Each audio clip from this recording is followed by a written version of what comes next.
বাংলার মশলাতে হবে না গঠনের জন্য, আরেকটা সংস্কার পরিষদ গঠনের জন্য একই দিনের একটা ভোটের শপথ তারা নিয়ে বলেছে হালাল, আরেকটা শপথ না নিয়ে ম্যানেজ ভোটে জয়ী হয়ে বলতে চায় হারাম।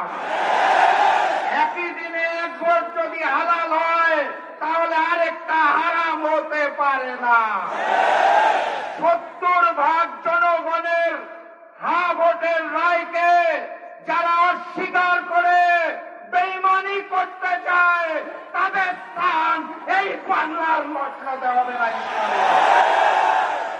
যাই বলা হয় তারা একটা শব্দ শুনিয়ে দেয়, কি সেটা? সংবিধান।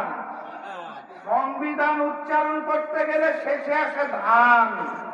তারা ভেবেছে এটা বোধহয় ধানের শীষ, এই কারণে বারবার বলে সংবিধান। এটা ওই যে নির্বাচনের আগে নিকৃষ্ট স্লোগান দিত, কি জানি, লাগারে লাগা ধান লাগা, ওই ধান নয়। এটা ৭২-এর মুজিববাদী সংবিধান, যা পরবর্তীতে শেখ হাসিনার সংবিধানে রূপান্তর হয়েছে। সেই সংবিধানকে তারেকবাদের সংবিধান আমরা হতে দেব না।